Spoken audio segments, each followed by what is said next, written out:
¿no? Y vamos a continuar con nuestro recorrido final por literatura peruana, ¿ya? Hoy trabajamos el tema 29, sí, el capítulo 29. ¿Listos, listos? Vamos a empezar entonces, ¿ya? ¿Cuál es el tema? Ahí está, el tema del posmodernismo en el Perú, ya que lo vamos a desarrollar en función a dos autores representativos, ¿ya? Aquí aparece el famoso Abraham Valdelomar y también el poeta José María Eguren, ¿correcto? Ya, pero para poder continuar, chicos, recordemos que ya hemos hecho un recorrido previo hasta aquí de literatura peruana, ¿no? ¿Sí? ¿Cuál fue la etapa anterior a este momento que vamos a estudiar? Lo último que estudiamos, el último periodo literario, ¿no? El último o el anterior periodo literario, chicos, a este que vamos a estudiar hoy, ¿no? Lógicamente, por el nombre, ¿no? Lo deduce, pues, ¿no? Si estamos hablando del posmodernismo, ¿no? Lo anterior fue el modernismo, ¿sí? El modernismo peruano, ¿no? Y tú recordarás que el modernismo en el Perú tuvo pues una figura emblemática. ¿Quién fue el líder del modernismo en el Perú, chicos? A ver, recuerden eso. ¿Quién fue el líder del modernismo en el Perú?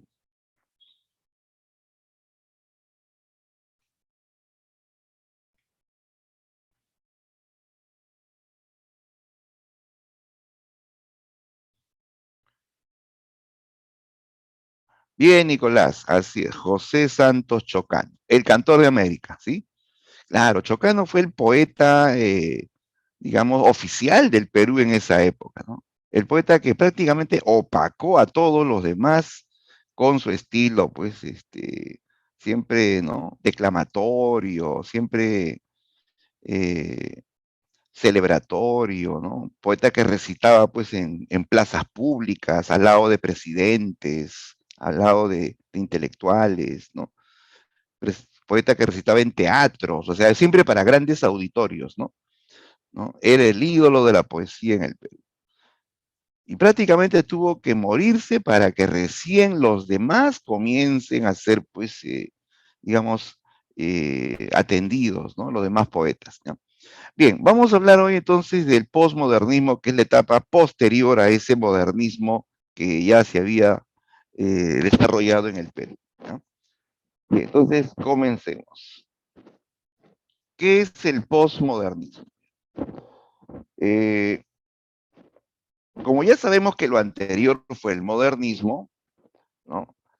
Tengamos en cuenta pues, que todo movimiento llega pues siempre a un declive, a una decadencia, ¿no? A un desgaste, digamos, ¿no? Entonces, justamente ante la crisis, ante el desgaste del modernismo, aparece este periodo, que es una etapa de transición, ¿ya? El posmodernismo es una etapa de transición entre el modernismo y el vanguardismo, ¿okay? O es una etapa de puente entre el modernismo y el vanguardismo, ¿ya? Esto aparece como consecuencia, repito, del desgaste de ya el repeticionismo, ¿no? Del modernismo anterior, ¿ya? Ya eso del modernismo estaba ya muy utilizado, muy repetitivo, ya estaba pues también bastante desgastado y había pues que cambiar algo, ¿no? Había que buscar nuevas rutas en el arte, ¿no? Ya, entonces, el postmodernismo es esa etapa de paso, esa etapa de cambio, ¿no? Entre modernismo y vanguardismo. De tal manera que los autores de esta etapa todavía tienen algo de modernista, ¿no? Tienen herencia modernista, pero ya comienzan a buscar nuevas rutas estéticas, sobre todo nuevas rutas temáticas. Ya se busca un cambio, ya se anticipa el vanguardismo, ¿correcto? Ahora, observa que aquí nos hablan de dos manifestaciones literarias, dos vertientes, el posmodernismo tuvo dos vertientes literarias. Por un lado está el fenómeno Colónida, ya que es toda una agrupación de escritores que se reunieron alrededor de Abraham Valdelomar. ¿Ya? El líder de este grupo fue Valdelomar, ¿no? Y también se desarrolla la vertiente simbolista, ¿no? En poesía, la poesía simbolista, que tuvo un único representante, ¿no? El único poeta simbolista del Perú fue José María Eure. Entonces, ambos, tanto Colónida como el simbolismo, ambos se inscriben dentro del postmodernismo. Y vamos entonces a observar estas dos manifestaciones por partes. Comencemos con el postmodernismo. Chicos, ¿se escucha bien? Cualquier interferencia me avisan, por favor. Si se escucha entrecortado o bajo, me avisan. Se escucha borroso, profesor. ¿No? Okay. Conecte bien, a ver, conecte bien. A ver. Hola. ¿Se escucha ahí? Que me han dado unos audífonos, no sé si estoy probándolos, chicos. Estoy probando los audífonos. Y yo escucho un ruido, mejor lo saco. Ya.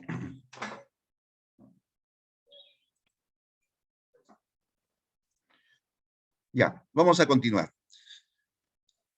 ¿Listos? Entonces comenzamos con el movimiento Colónida. Este va a ser digamos, la principal manifestación literaria del postmodernismo. El movimiento Colónida.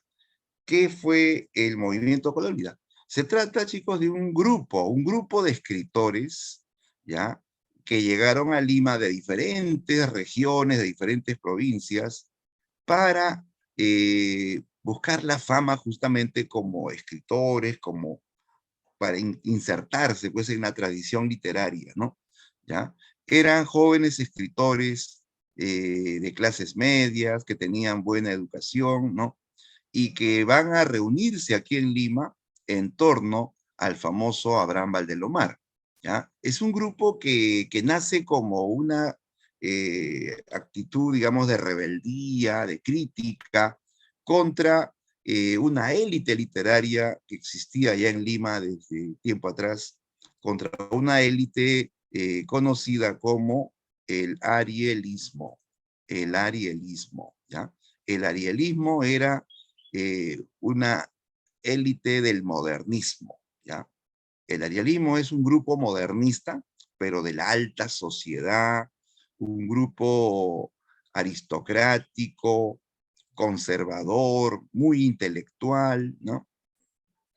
Y que fue dirigido por el escritor y político José de la Ribagüero, ¿sí? José de la Ribagüero, que era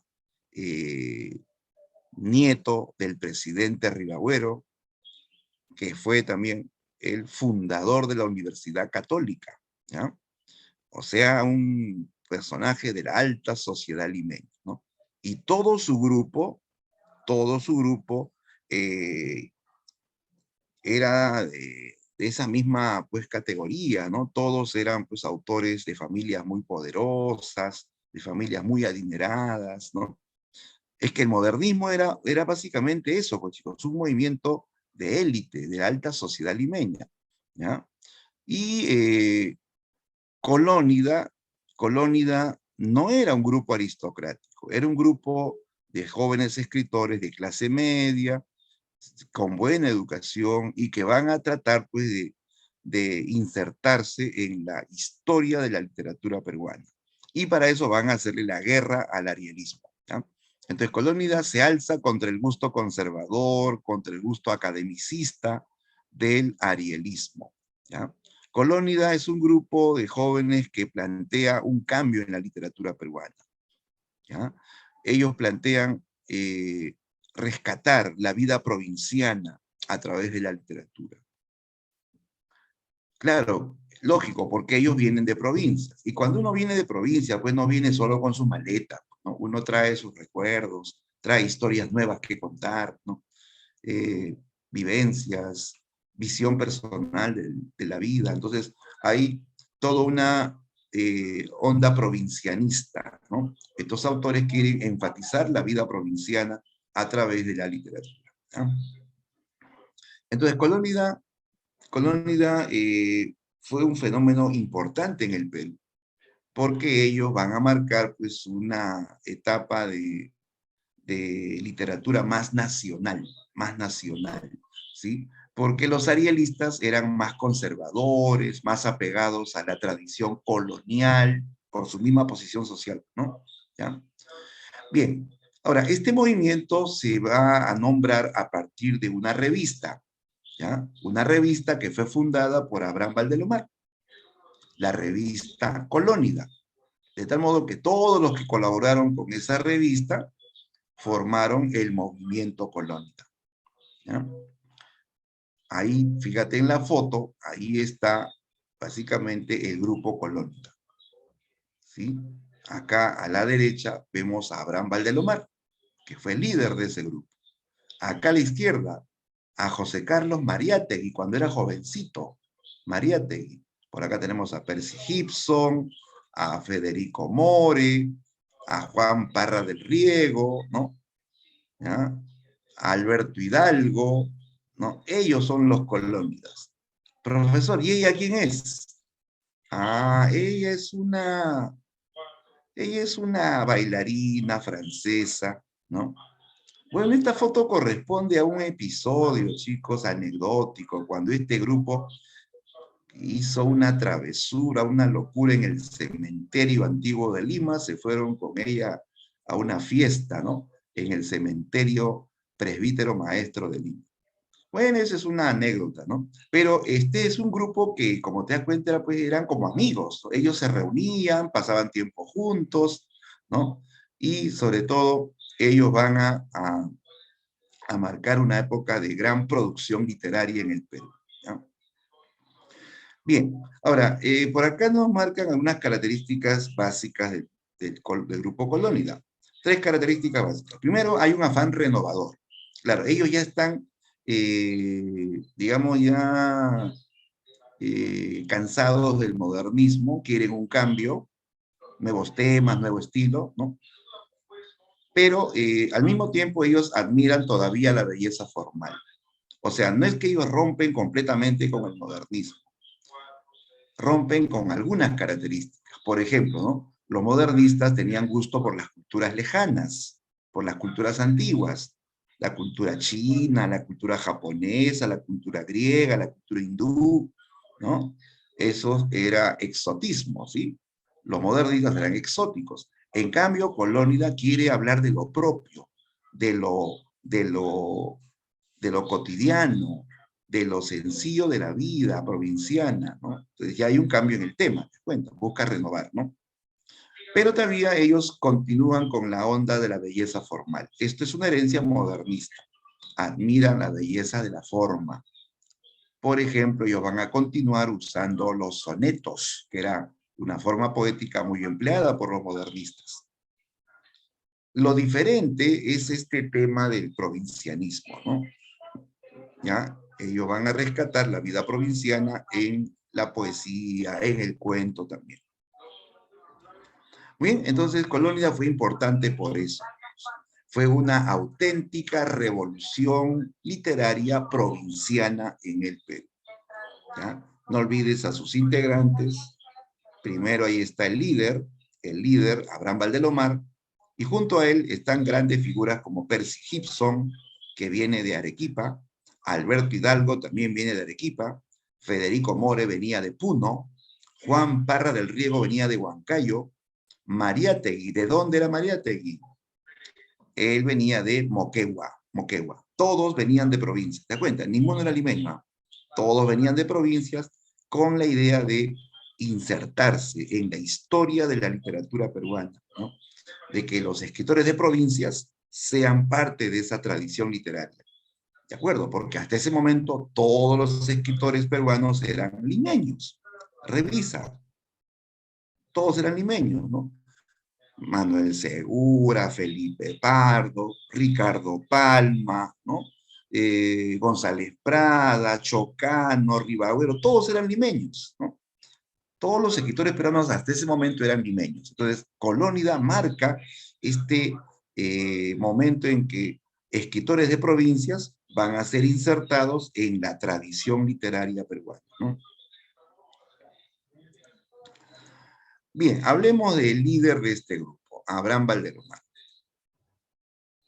Ahí está, Valdelomar, siempre elegante, ¿no? Valdelomar Pinto. ¿Ya? Dicen que él fue uno de los hombres más inteligentes que tuvo el Perú, ¿no? O sea, un hombre muy brillante, de una agilidad mental así sorprendente, un autor que podía crear un poema en unos minutos, ¿no?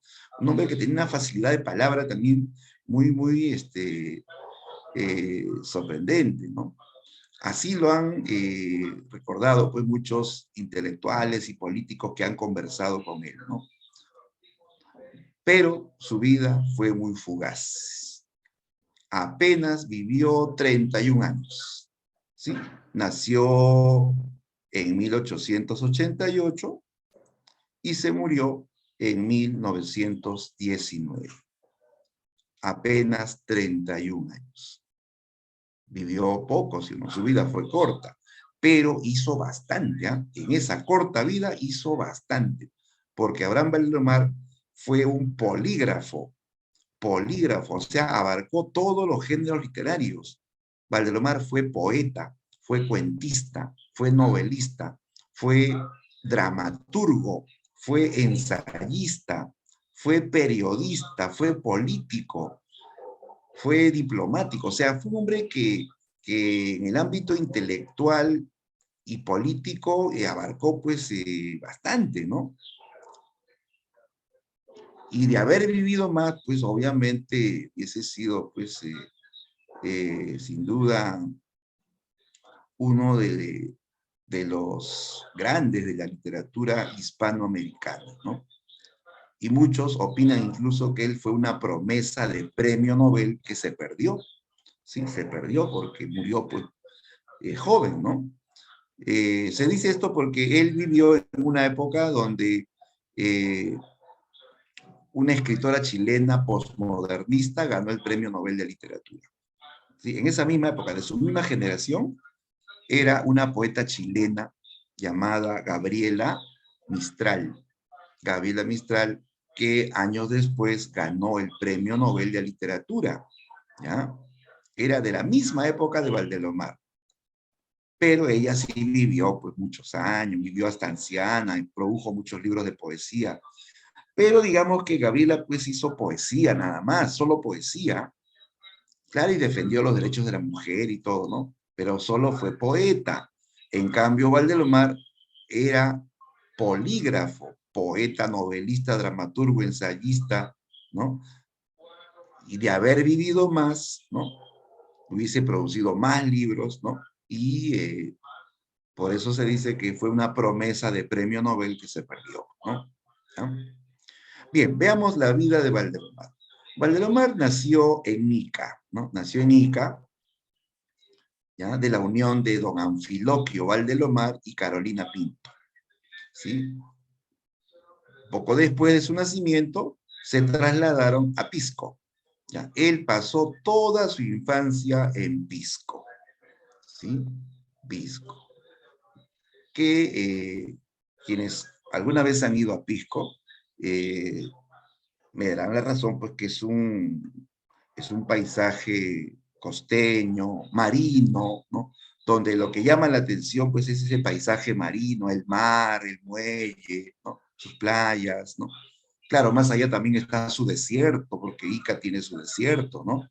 Donde se hacen, pues, deportes, ¿no? Los tubulares, ¿no? ¿Sí o no? Por allá, más allá está la laguna Huacachina, ¿no? Que es casi un oasis, ¿no? En el desierto, ¿no?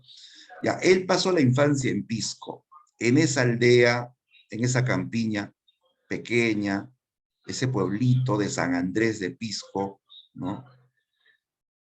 Que tiene una pequeña placita, ¿no? Con su vieja campana, ¿no?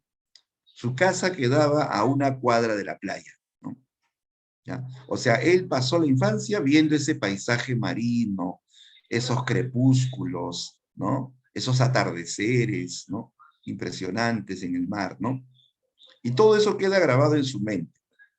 De tal modo que cuando él escribe, siempre está recordando Pisco, en sus cuentos, hasta en sus poemas, ¿no? Él recuerda esa aldea marina donde pasó toda su infancia. Bien, después Valdelomar viene a Lima para estudiar la secundaria. Ingresa al colegio Nuestra Señora de Guadalupe, que en esos tiempos era pues el mejor colegio público de la capital. Nuestra Señora de Guadalupe, ¿ya? Luego ingresa a la Facultad de Letras de San Marcos, aunque primero ingresó a la Escuela de Ingenieros, lo que actualmente es la UNI. Sí, primero ingresó a la Escuela de Ingenieros y luego ingresó a la Facultad de Letras de San Marcos. Más le gustaron las letras, se quedó en San Marcos, ¿no? Ahora, en ese tiempo, ya Valdelomar comienza a trabajar en el periodismo. Muy jovencito, ¿ah? Cuando era estudiante, comienza a trabajar en el periodismo. Incluso trabaja también como dibujante en revistas de humor político, ¿no? En esa época habían revistas de humor político, ¿no? Monos y monadas, aplausos y silbidos, ¿no? ¿Ya? Y él era dibujante en esas revistas. Y comienza a trabajar en el periodismo, ¿no? En el diario La Prensa, de tal modo que desde el periodismo él defiende la candidatura de Guillermo Billinghurst, ¿ya? Él defiende la candidatura de Guillermo Billinghurst, que estaba postulando a la presidencia, ¿ya? Y precisamente Guillermo Billinghurst va a ser elegido presidente del Perú. Instaura su famoso gobierno del PAN grande, ¿sí? Del PAN grande. Valdelomar apoyó el gobierno de Billinghurst, que era un gobierno populista, pues, ¿no? Porque en el Perú habían habido gobiernos aristocráticos durante generaciones, ¿no? Entonces él apoyaba a este candidato popular. Ya pues, durante el gobierno de Billinghurst, él va a ocupar algunos cargos. Billinghurst lo nombra director del diario oficial El Peruano. Poco después lo nombra embajador del Perú en Italia. Sí, Valdelomar va a viajar a Italia. Valdelomar se va a pasear por Roma, luego hará un salto a París. Esta es la época en que Valdelomar entra en contacto con la cultura europea, ¿ya? Este escritor, que nació en una aldea marina, en una aldea de pescadores, se paseó por Europa, ¿no? De tal modo que, estando en Europa, capta toda esa cultura universal, esa cultura cosmopolita, capta también las modas, ¿no? Los hábitos de los escritores de Europa, y cuando él regresa, pues trae toda esa moda al Perú, ¿ya? Sé que en Europa, pues, la cultura es más liberal, ¿no? Y él justamente trae todo eso al Perú. Cuando él vuelve al Perú, él viene convertido en un dandy. Un dandy. ¿Qué es un dandy? ¿A quiénes le llaman dandis? A ver, lo leo, me dicen. El mero mero, ¿cómo es eso? El dandy. ¿Qué es un dandy? Claro, es una persona muy refinado al vestir, muy elegante, ¿sí o no? Claro, el tipo elegante, pues, ¿no? Era la moda, pues en esa época los escritores se vestían pues siempre como aristócratas, así todos elegantes, con trajes de etiqueta, ¿no? Con bufanda de seda, ¿no? Valdelomar viene a Lima y llama la atención por su indumentaria, siempre bien elegante, con su monocular, ¿no? Con anillos en los dedos, escarpines en los zapatos, magnolia en la solapa, ¿no? Se ponía una faja negra para estilizar su cuerpo, se echaba loción en el cabello, ¿no? Era un tipo, pues, que llamaba la atención por su elegancia, ¿no? Nunca lo veía, pues, con ropa común, siempre de traje, siempre de etiqueta, a veces de color negro, a veces todo de blanco. Incluso él decía que podía vestirse de color amarillo. Si la idea era llamar la atención, él estaba dispuesto a usar un traje de color amarillo, ¿no? Ya, entonces era un tipo que llamaba la atención por su indumentaria elegante, distinto a los demás, ¿no? Le llamaron por eso el dandy peruano, ¿no? Y trae la moda de hacer vida grupal, hacer vida de escritores en grupo. Allí en Europa, pues los escritores, los poetas se reunían, tenían sus lugares de encuentro, sus salones, donde hacían pues tertulias, donde pasaban momentos de diversión también. Y Valdelomar hace eso, ¿ya? Reúne a estos jóvenes escritores que habían llegado de provincia, que trabajaban en el periodismo, los reúne en un céntrico local del Jirón de la Unión, conocido como el Palais Concert, ¿no? El Palais Concert, que era un local de moda, ¿no? Un local de moda en el Jirón de la Unión. Ahí se reunía la alta sociedad limeña, ahí también iban los artistas de esa época, los famosos, pues, ¿no? Los famosos, ¿no? ¿Ya? Y Valdelomar reserva un espacio para que todos los días se reúnan los escritores, ¿ya? Todos los días, ¿ah? Después de trabajar en el periodismo, iban al Palais Concert. Y ahí pasaban momentos de diversión, de distracción y de conversaciones literarias, que eso era lo importante, ¿no? De esas reuniones, ¿no? De esas conversaciones surgieron pues grandes escritores, grandes obras, ¿ya? Ahí todos llevaban su trabajo. Mira, he escrito este poema, he escrito este cuento, he leído este libro, me llegó este libro, ¿no? Y así compartían información, ¿no? Y así de esas reuniones surgieron grandes obras y grandes escritores, ¿no? ¿Ya? De Valdelomar marca una época de intensa producción literaria en la capital, ¿ya? Desgraciadamente, ese local, que era un centro cultural, ¿no? Durante muchos años, con el tiempo desapareció, con el tiempo se convirtió en discoteca, la discoteca Cerebro.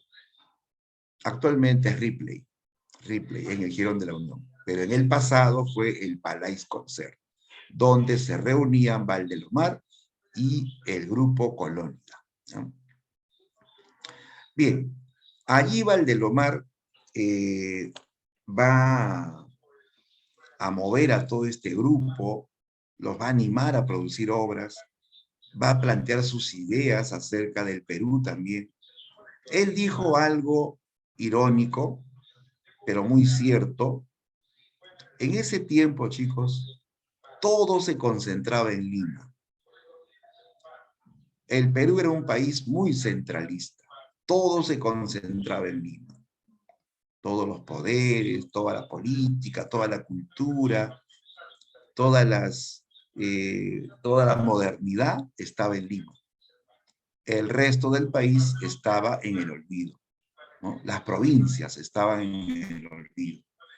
Por eso que Valdelomar, irónicamente, con mucho sarcasmo, dijo en esa reunión, en el Palais Concert, dijo: el Perú es Lima. Lima es el Jirón de la Unión. El Jirón de la Unión es el Palais Concert.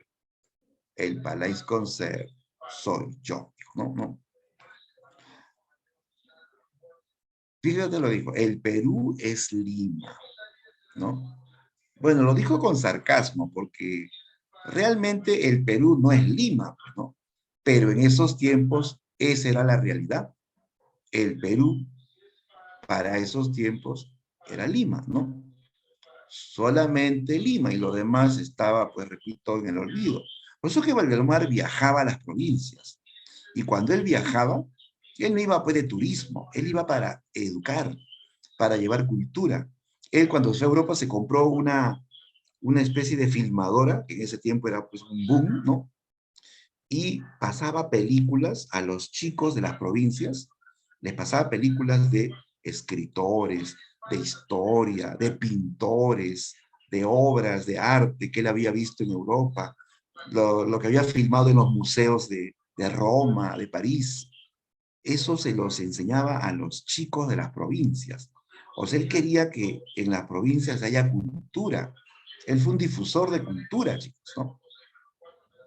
Fue un hombre muy preocupado por la cultura. Y ojo, él no cobraba ni un centavo, ¿ah? Él viajaba, él pagaba su hospedaje, ¿no? Él no cobraba ni un centavo por enseñar cultura. O sea, era un hombre comprometido con la cultura y punto, ¿no? ¿No? Bien, Valdelomar era sin duda el escritor más famoso de esa época, ¿ya? Pero cuando estaba en la cresta de la fama, cuando era escritor, era político, diputado por Ica, ¿no? Le llegó inesperadamente la muerte. ¿Cómo fue? Lo invitaron a un congreso de intelectuales en Ayacucho, ¿ya? Él participa en un congreso de intelectuales en Ayacucho, evento que termina con una cena de gala, una fiesta y todo, ¿no? En una casona elegante, en un segundo piso, ¿no? Y resulta pues que él estaba celebrando con los amigos ahí, ¿no? Y de pronto él decide bajar al primer piso. Pero como había estado bebiendo, dice que al bajar las escaleras pierde el equilibrio, rueda estrepitosamente y al llegar al fondo tenía la columna partida en dos.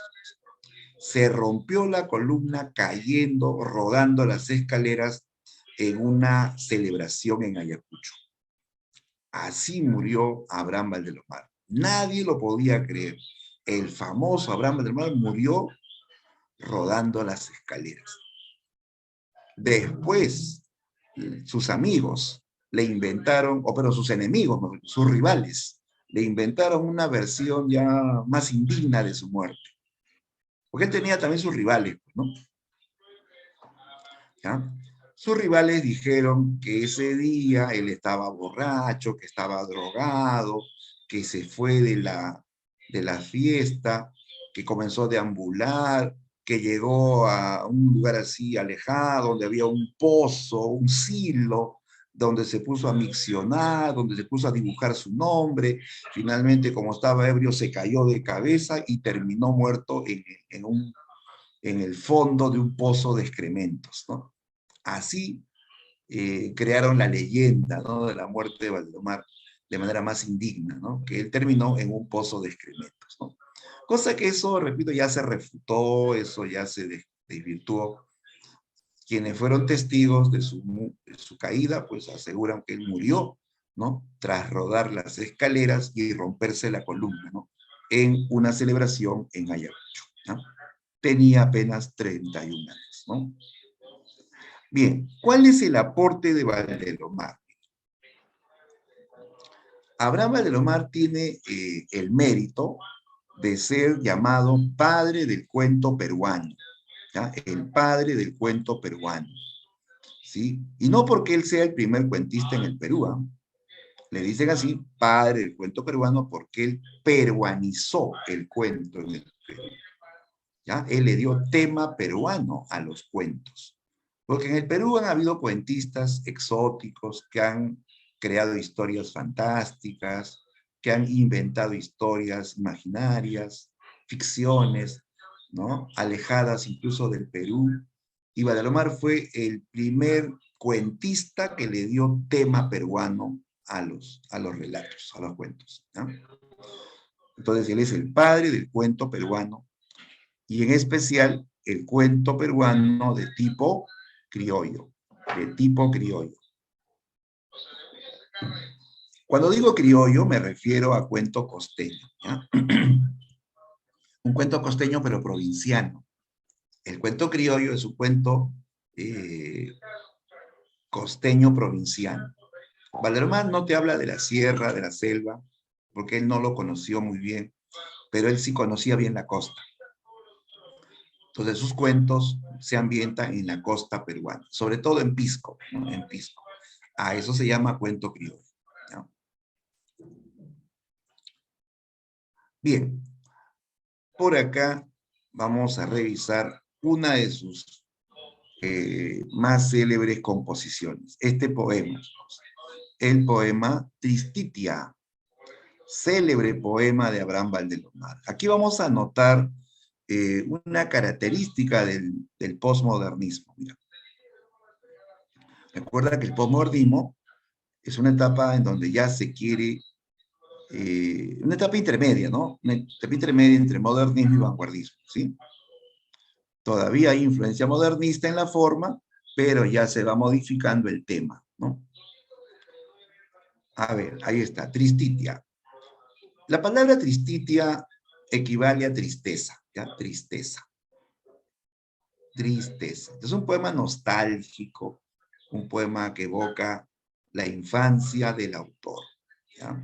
A ver, vamos a pedir la colaboración de un alumno o alumna que nos ayude con la lectura de este poema, ¿ya? A ver, yo digo, ¿ya?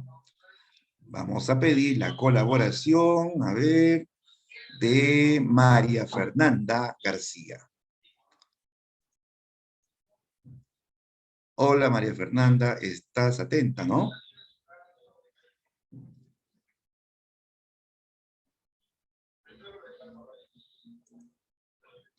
Claro, hola María Fernanda. Ya, a ver, ayuda por favor con la lectura de este poema, Tristitia. Mi infancia, que fue dulce, serena, triste y sola, se deslizó en la paz de una aldea lejana, entre el manso rumor con que muere una ola y el tañer doloroso de una vieja campana. Dábame el mar la nota de su melancolía, el cielo la serena quietud de su belleza, los besos de mi madre una dulce alegría, y la muerte del sol una vaga tristeza. En la mañana azul al despertar sentía el canto de las olas como una melodía, y luego el soplo denso perfumado del mar. Y lo que él me dijera, aún en mi alma persiste, mi padre era callado y mi madre era triste. Y la alegría nadie me la supo enseñar.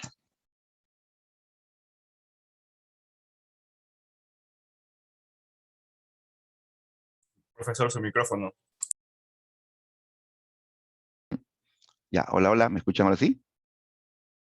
¿Sí, no?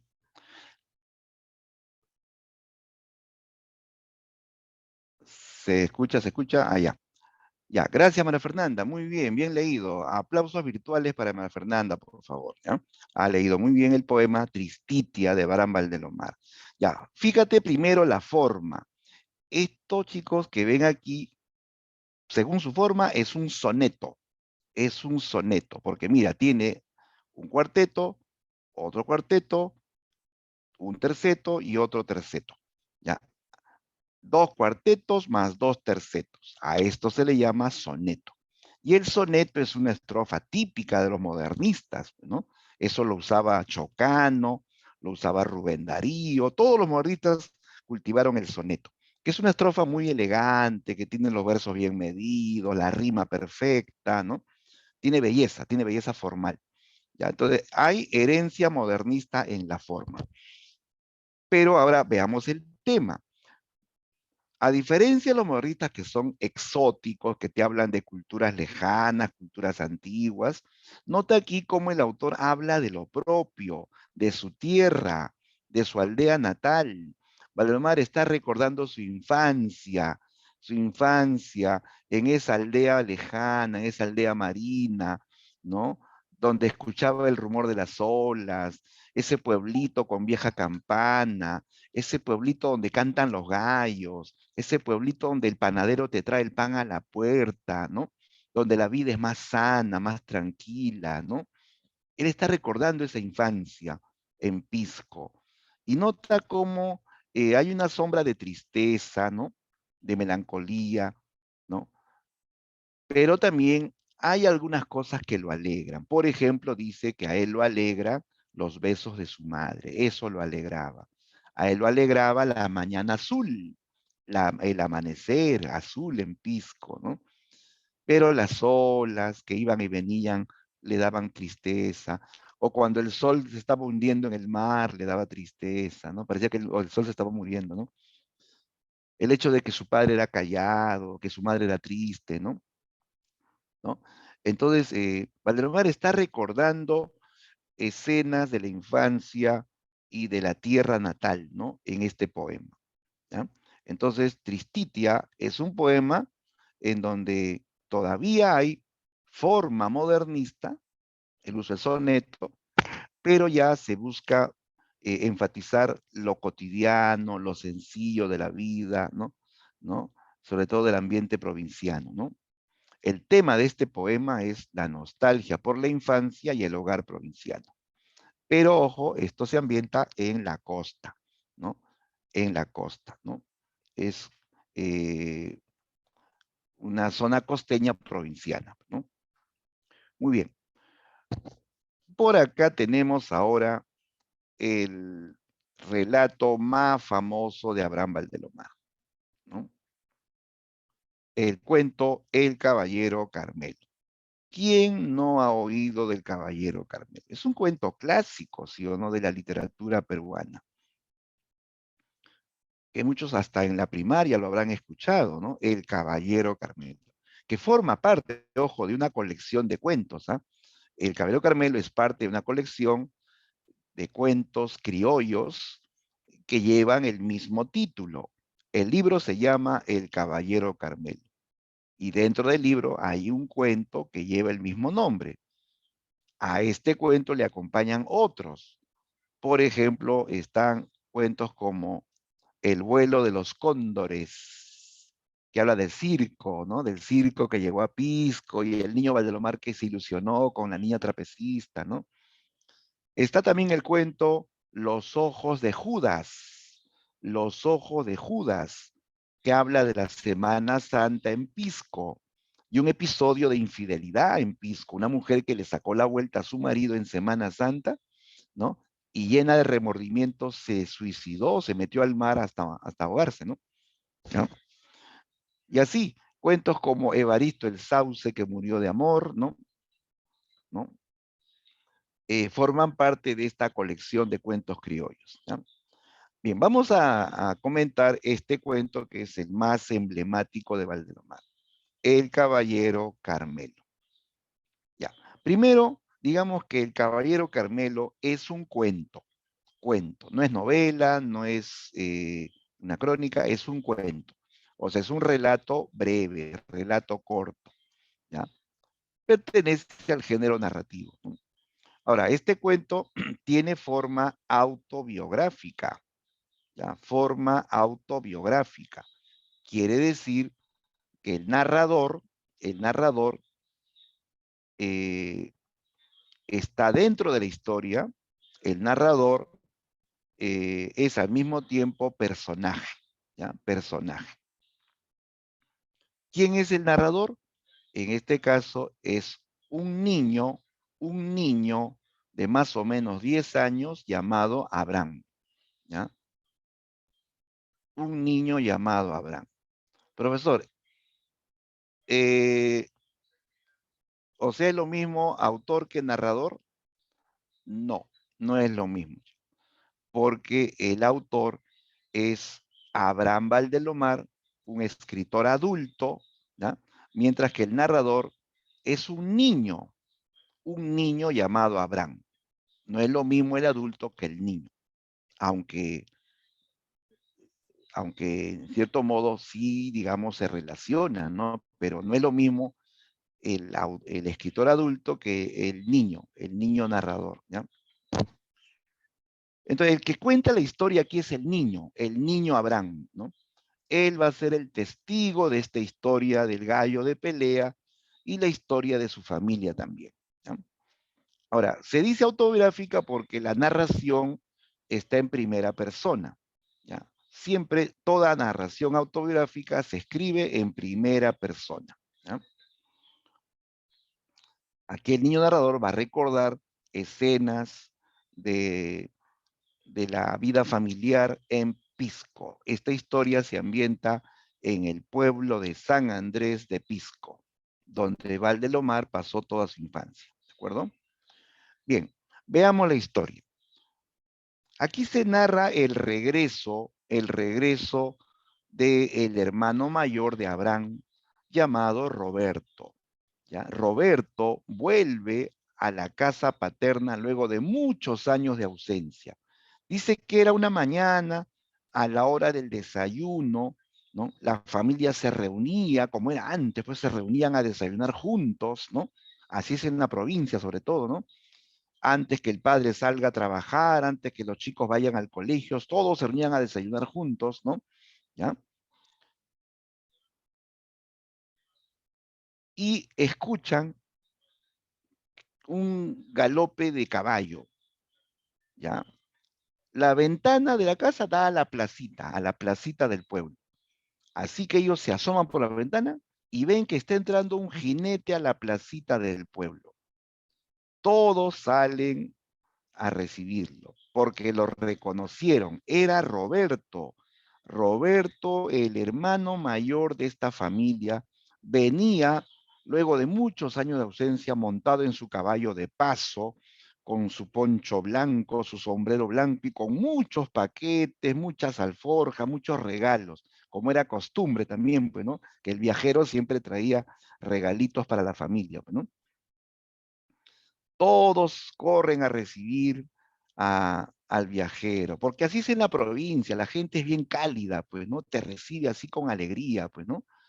Todos los niños, los padres recibieron a Roberto, ¿no? Roberto ha vuelto a casa luego de varios años, ¿ah? Se nota porque él dice, dónde está la higuera que planté? ¿Dónde está? Y se levanta tu cabeza, la higuera estaba ya convertido en un árbol enorme. O sea, para que crezca un árbol habían pasado varios años, digamos, ¿no? Ya, pues se sientan a la mesa, ¿no? Y Roberto comienza a contar sus experiencias vividas en esos años, su recorrido por diferentes pueblos del Perú, y conforme va hablando, va sacando regalitos. ¿Qué trajo? Traía bizcochitos, traía frijol colado, trajo eh, manjar blanco, ¿no? Quesos, piedras de Huamanga, así, cosas que él había encontrado en el camino y que se los iba regalando a su familia. Esto es para Abraham, esto es para Héctor, esto es para Rosa, esto es para Anfiloquio, esto es para mamá. Y luego los chicos preguntaron, ¿y para papá? ¿Qué has traído para papá? Ah, para mi papá, un buen regalo, dijo, ¿no? Y él viene con una caja, y así está toda cerrada. Este es el regalo para mi padre, dijo, ¿no? El regalo principal, dijo, ¿no? Lo abrió y sale, así como sorpresa, un hermoso gallo de pelea, ¿ya? Un gallo de raza. Lo que pasa es que el papá de esta familia era pues aficionado a los gallos de pelea, que era una costumbre, ¿no? Allá en Pisco, ¿no? Y aquí en Lima también, ¿no? Eh, la idea de criar gallos de pelea, pues, ¿no? ¿Ya? Entonces, Roberto trae el gallo Carmelo como regalo para su padre. El Carmelo va a ser puesto en el suelo, ¿no? Y todos lo quedan mirando, ¿no? Con asombro, con admiración. Era un gallo hermoso, dice, ¿no? Fíjate la descripción aquí a la izquierda. Así describe el autor al Carmelo. Esbelto, magro, musculoso y austero. Su afilada cabeza roja era la de un hidalgo altísimo, caballeroso, justiciero y prudente, agallas bermejas, delgada cresta de encendido color, ojos vivos y redondos, mirada fiera y perdonadora, acerado pico agudo, la cola hacía un arco de plumas tornasoles, su cuerpo de color carmelo avanzaba en el pecho audaz y duro. Las piernas fuertes que estacas musulmanas defendían cubiertas de escamas parecían las de un armado caballero medieval. Oye, esta es una descripción elegante, una hermosa descripción del gallo Carmelo, una gallografía, ¿sí o no? Claro, una descripción muy poética del gallo Carmelo. ¿Ya? Entonces, Así ingresa a la vida de esta familia este famoso gallito de pelea, ¿no? El caballero Carmelo. El papá queda contento, satisfecho con el regalo, ¿no? Y ese gallito se convierte, pues, en el centro de la atención entre todos los animales del corral. ¿Sabes que en provincia la gente cría sus animales? En la casa de Guatemala había un corral enorme donde tenían patos, gallinas, pavos, chanchos, conejos, cuyes, cabras, ¿no? Tenía un montón de animales. El Carmelo era el rey del corral, ¿ya? El rey del corral. ¿Ya? Y así comienza a transcurrir la vida cotidiana en esta casa. Un paréntesis, Valdelomar hace un paréntesis para hablarnos de la vida sencilla de la provincia. Dice que temprano cantan los gallos, ¿no? Y estos cantos se van reproduciendo, ¿no? Temprano se levanta la mamá a preparar el desayuno para que el esposo salga a trabajar y los chicos vayan a estudiar. Pero primero alimenta a los animales del corral, dice, ¿no? Luego llega el panadero saludando, trayendo esos pancitos deliciosos de las provincias, ¿no? ¿No? Que te lo traen hasta la puerta de tu casa, ¿no? Suena la campana de la iglesia pequeña, ¿no? Y así, ¿no? La vida sencilla, la vida cotidiana de la provincia, ¿no? ¿No? En ese ambiente va creciendo el niño Abraham, ¿no? Los chicos van al colegio, vuelven en la tarde, hacen las tareas, se ponen a jugar, ¿no? Juegan y juegan hasta que llegue la hora de la cena, ¿no? Mamá reza con todos y a descansar, ¿no? ¿No? Al día siguiente cantan los gallos, ¿no? Esa es la vida, chicos, la vida sencilla de las provincias, ¿no? ¿No? Una vida más sana, una vida más tranquila definitivamente, ¿no? ¿No? ¿No? Al mismo tiempo, el autor nos habla de las hazañas del Carmelo. Ese Carmelo se convierte en un paladín de las peleas de gallos, ¿eh? Vencedor invicto de innumerables batallas. El Carmelo era famoso por sus triunfos. El papá vivía orgulloso por los triunfos del Carmelo. A donde él iba, narraba con pasión los triunfos del Carmelo. Hablaba tanto de su gallo Carmelo que el gallo llegó a tener más prestigio que el alcalde de Pisco. Pero pasó el tiempo, los años vuelan, el gallito envejeció, así como muchos, pues, ¿no? Ídolos envejecen, envejeció Maradona, envejeció Pelé, ¿sí o no? Envejecerán otras estrellas también, ¿sí o no? Envejeció el Carmelo, ¿no? Y tuvo que colgar las navajas, ¿no? Sí, ya no iba a pelear, los gallos viejos ya no pelean, pues, ¿no? Pero el Carmelo se convierte entonces ahora en un miembro de la familia. Era la mascota de la familia, ¿ya? A tal punto que el padre dijo con seguridad que al Carmelo nunca lo comerían, que el Carmelo envejecería con todos, ¿no? ¿Ya?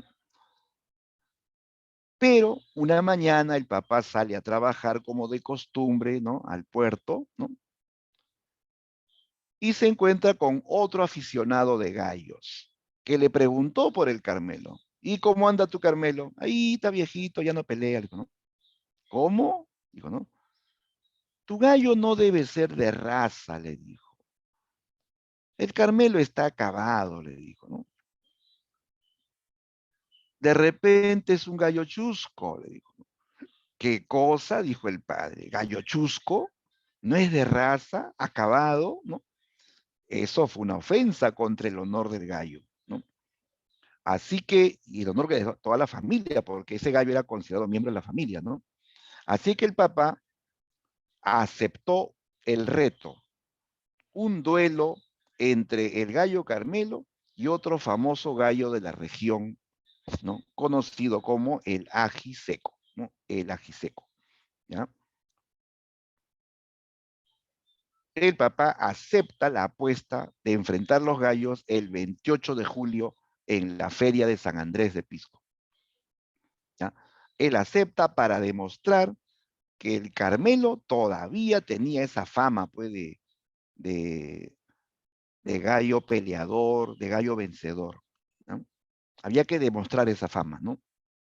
Ya pues el papá regresa serio a casa, así medio asado, ¿no? La esposa se da cuenta, le pregunta qué ha pasado, por qué tan serio, y él en la cena dice, ofendieron al Carmelo, y por eso va a pelear. Peleará el 28 de julio, ¿no? Está decidido, dijo, ¿no? Y todos se asustan. ¿Va a pelear? No, pero está viejito, lo van a matar. La esposa se opuso rotundamente. Incluso dijo que esas costumbres de las peleas de gallos eran bárbaras, ¿no? ¿No? Pero el padre, que era la autoridad máxima, pues, ¿no? Dijo, va a pelear y no hay marcha atrás. El Carmelo sabe ganar y volverá a ganar, dijo, ¿no? Y así, pues, ¿no? Todos tuvieron que aceptar la decisión del padre. El Carmelo iba a un duelo a muerte, a pesar que estaba muy viejo, ¿no? Muy bien, entonces, esa semana previa, pues, a la pelea, el papá se afana en el triunfo. Sacó al Carmelo del corral de animales y lo puso en un corral aparte y le dio comida especial, ¿no? ¿Ya? Y trajo a su entrenador, a su Gareca, para que lo prepare para la gran pelea. Toda la semana entrenaron al Carmelo. Lo levantaban tempranito, lo hacían correr, saltar, picotear, ¿no? ¿No? Le ponían las navajas en las patas para que se prepare para la gran batalla, ¿no? Y así, luego de una semana de entrenamiento, llega el día de la pelea, 28 de julio, día patriótico, todas las casas están embanderadas en Pisco, la gente sale con sus mejores trajes a la feria de San Andrés, donde hay pues platos típicos, hay juegos, hay diversión y sobre todo la costumbre de las peleas de gallos, ¿no? ¿Ya? Ese día el papá pone en una caja algodones y las navajas del Carmelo, las armas, ¿no? Y se va con su gallito bajo el brazo a la feria de San Andrés en compañía del entrenador, del gallero y de su hijo mayor. Los niños también querían ver la pelea. El papá se opuso. Dijo, no, ustedes están muy chicos para ver estas cosas.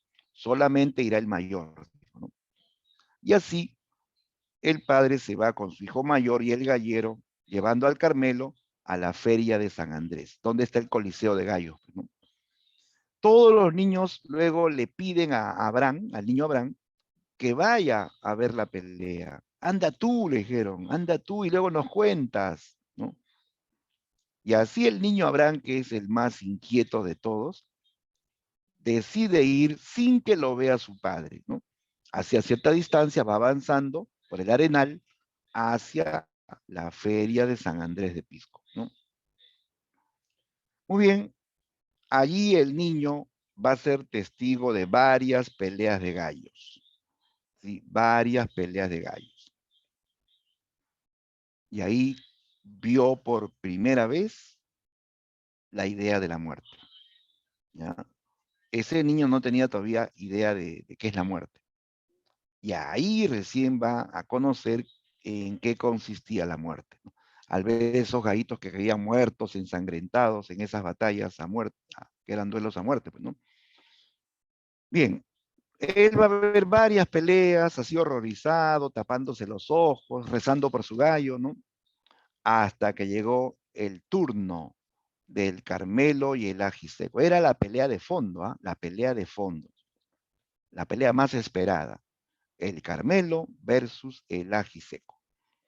Se presentan los dueños con sus gallos, ¿no? Y muestran los gallos al público para que corran las apuestas. Todos se dan cuenta de la diferencia. El Ajiseco era un gallo joven, atlético, tenía un cuellazo, unas patazas, un cuerpo esbelto, ¿no? Famoso por sus triunfos, ¿no? En cambio, el Carmelo era un gallo viejo y achacoso. Tenía su fama, pero hace tiempo que ya no peleaba, que había colgado las navajas, ¿no? Por eso que la mayoría le va a apostar al Ajiseco, ¿sí? Claro que algunos le tenían fe al Carmelo también, ¿no? Pero la mayoría le apostaba al Ajiseco. La gente con billete en mano decía 30 soles al Ajiseco, 50 soles al Ajiseco, 100 soles al Ajiseco. Otro gritó, ¡viva el Carmelo! Pero le apostó al Ajiseco, ¿no? Se va a dar inicio entonces a la pelea. Colocan a los gallos en la cancha, los chocan los picos, se erizan las plumas y son arrojados unos contra otros. Y comienza la batalla, ¿no? Arremete primero el Ajiseco con furia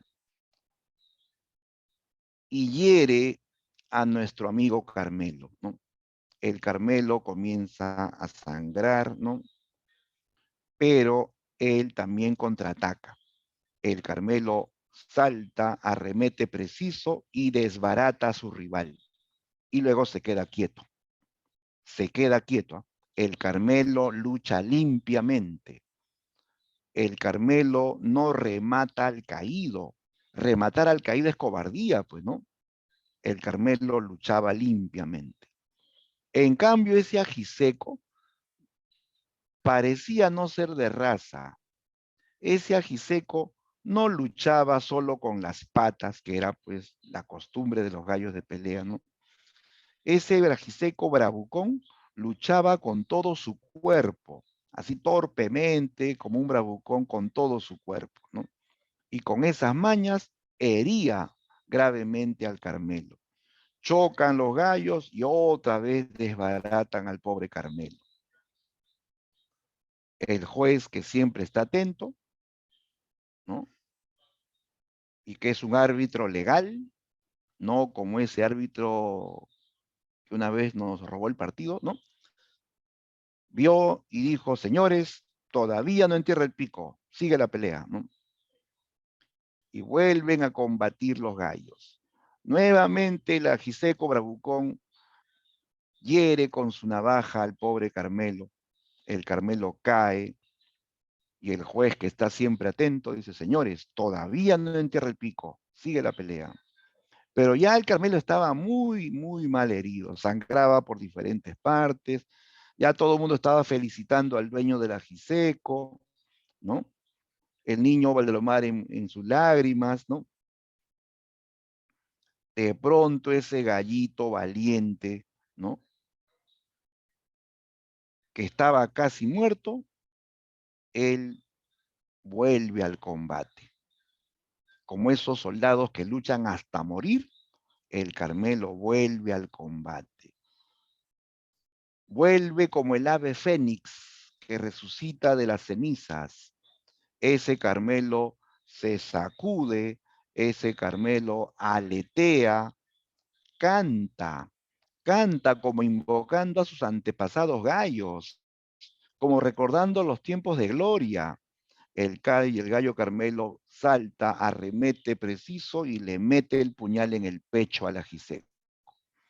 El Ajiseco se desploma, entierra el pico y muere. El Ajiseco finalmente entierra el pico y muere. Ni cuenta se dio que ya estaba muerto. Nadie se esperaba ese final, un final épico, ¿eh? El Carmelo y el Ajiseco han combatido como dos guerreros medievales, donde triunfa, ¿no? triunfa el Carmelo. El Carmelo luego se desploma muy mal herido, ¿no? Pero todos celebran el triunfo, saltan a la cancha los seguidores, lanzan vivas por el Carmelo, el papá orgulloso recibe su premio y vuelve con su gallito medio muerto. Y así todos los niños acuden, así como ambulancia, como camilleros, a atender a ese gallito que está enfermo, que está herido, perdón, ¿no? Y así llegaron a la casa, todos lo atienden, le curan sus heridas, le dan de comer en el pico, le preparan su nido para que descanse. Esa noche todos preocupados, todos tristes, ¿no? Porque el Carmelo estaba muy mal herido. Ya incluso ni querían cenar, ¿no? Al día siguiente, con pena, se iban al colegio. Ni bien regresaban, iban a ver al Carmelo, que seguía todavía muy mal herido. Pero al segundo día, cuando los chicos vuelven del colegio, se dan cuenta que el Carmelo ha salido del nido, que está plantado como la primera vez que llegó a la casa. Y todos se alegran. Bravo, el Carmelo se ha recuperado. De pronto ven que el Carmelo aletea y salta hasta la ventana donde cantaba todas las mañanas. Allí se enseñoreó, allí aleteó, infló el pecho, cantó con fuerza y se desplomó muerto. Sí, el Carmelo cantó y se desplomó muerto. Así pasó por la vida del niño Abraham este famoso gallo de pelea, ¿no? Que fue un paladín de las peleas de gallos en Pisco, ¿no? Y que murió luego de una gran victoria, ¿no? El cuento termina, chicos, con la muerte del Carmelo. Se cierran sus ojitos redondos, se estiran sus patas escamosas, y todos quedan pues consternados, todos en llanto. Este final es bien conmovedor, chicos, ¿no? Toda la familia llora al Carmelo. ¿Por qué? Porque era un animal muy querido, pues, ¿no? Es así, cuando un animal es muy querido, pues es como si fuese parte de la familia, ¿sí o no? Ustedes, chicos, tienen mascotas en su casa, ¿no? Tienen mascotas, de repente por ahí un perro, un gato querido, qué sé yo, un conejo, no sé, ¿no? Diferentes mascotas, ¿no? Cuando un animal es muy querido, sí o no, ya es como parte de la familia, y su muerte es muy sentida, duele, sí o no, claro, como si perdieses a un hermano, a un, familiar querido, pues, ¿no? Entonces, Valdemar nos ha llevado a la intimidad de su hogar. Valdemar nos lleva a ese ambiente provinciano de Pisco, nos presenta su casa, nos presenta su familia, nos presenta a ese gallo de pelea que perteneció a la infancia, ¿no? A la infancia del autor, ¿ya? Bien, entonces este es el ejemplo del cuento criollista, el cuento costeño provinciano. ¿Listo? Muy bien, vamos ahora a enlazar al otro representante de este posmodernismo, el poeta José María Eguren. Ahí está su foto, no es Charles Chaplin, no es Allan Poe, es José María Eguren, ¿ya?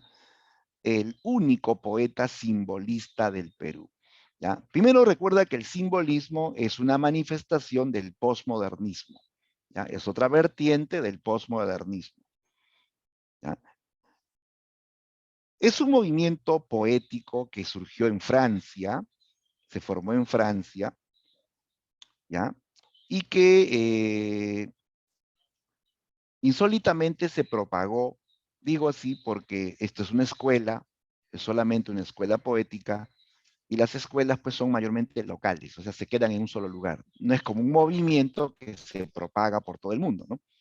Esta es una escuela francesa, pero que sí se propagó, pero solamente se propagó a España y al Perú, nada más. A España y al Perú, ¿ya? En el Perú tuvo como único representante al poeta José María Eguren, ¿ya? José María Eguren. De tal modo que en el Perú, pues el simbolismo no es una escuela, no es un grupo de escritores. tuvo como único representante a José María Eguren. Entonces es un caso muy particular, ¿no? Un caso sui generis, único en su especie, ¿ya?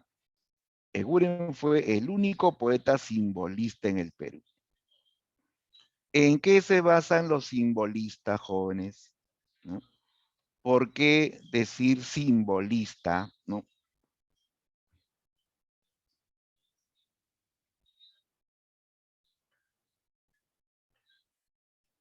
Ahí vamos a pensar, pues, obviamente, en los símbolos, ¿no? Pero ¿qué son los símbolos?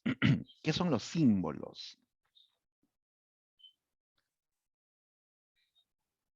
Nosotros, sí o no, nos comunicamos con símbolos. A ver, lo leo. Caligrama. Bueno, caligrama es otro tipo de poesía, es la poesía que equivale a un dibujo. Lo mismo simbolismo o símbolo poético se refiere a un lenguaje muy, muy indirecto, un lenguaje que en cierto modo va pues a representar a otra idea, ¿sí? El símbolo consiste en representar una idea, ¿no? Con otra. Por ejemplo, ¿no? Nosotros decimos que una paloma es un símbolo, ¿no? Símbolo de la paz, ¿cierto? Una mujer con los ojos vendados y una balanza en la mano es un símbolo de la justicia. Y así, los colores también pueden ser símbolos. Claro, el rojo lo asociamos con la pasión, el blanco con la pureza, ¿no? El verde con la esperanza, el azul con la fantasía o lo ideal, ¿no? Y así, pues, ¿no? Usamos símbolos. Entonces, los poetas simbolistas son aquellos que van a, a representar una realidad a través de símbolos, ¿ya? De tal modo que ellos no nombran directamente las cosas, sino todo lo simbolizan. Bien, este movimiento, repito, comenzó en Francia y en el Perú tuvo como único exponente a José María Eguren. Ahora, veamos cómo es el simbolismo de Eguren. Ya, Eguren es un poeta simbolista en primer lugar porque él utiliza un lenguaje sugerente. ¿Ya? Esto es importante, chicos, que lo recuerden. Lenguaje sugerente. ¿Qué significa eso? Sugerente implica que no se nombra, no se describe, solo se insinúa, ¿ya? Solo se insinúa. De tal modo que el lector tiene que descubrir la cosa oculta, ¿ya? El simbolismo es algo así como un arte de ocultar, el arte de ocultar a través de un lenguaje sugerente. De tal modo que el lector tiene que descubrir la cosa oculta. El poeta nunca nombra, nunca describe lo que es. Tú lo tienes que descubrir, tú lo tienes que interpretar. O sea, este tipo de poesía requiere interpretación de parte del lector. No es directo. No es como la poesía modernista, pues, que todo lo describe, todo lo dice, ¿no? Chocano decía, los caballos son fuertes, los caballos son ágiles, con sus ancas relucientes y sus cascos musicales, o sea, describe todo, ¿no? O dice, la magnolia es, es blanca, es pura, es suave, es ligera, ¿no? O sea, te dice cómo es. Ahí no hay nada que pensar, no hay nada oculto, todo está dicho. En cambio, el simbolista, él no nombra, no describe, solo insinúa algo para que tú lo descubras, ¿no? Ese es el lenguaje sugerente. Es indirecto. Es muy, muy también figurativo. ¿Qué más? Eguren también es poeta simbolista porque él trajo musicalidad y cromatismo a la poesía. Sí, la poesía de Eguren es puro sonido y puro color. Eguren es un poeta que se obsesiona por los sonidos agradables. Cuando él escribe un poema es como que está haciendo una partitura musical. Es que a Eguren le gustaba la música y le gustaba la pintura. Eguren era pintor, Eguren era músico, tocaba el piano. Por eso cuando él hace poesía, él escribe con oído de músico y con ojos de pintor, ¿no? Por eso que su poesía es musical y cromática. Cromática va a evidenciarse con los colores abundantes, ¿no? Él a todo le pone color. Él te habla de reyes rojos, lámparas azules, pensamientos morados, te pone la idea de murciélagos rubios, ¿no? O sea, la idea de darle color a todos los elementos o seres de su poesía, ¿no? ¿Qué más? Eguren también trajo fantasía a la poesía peruana.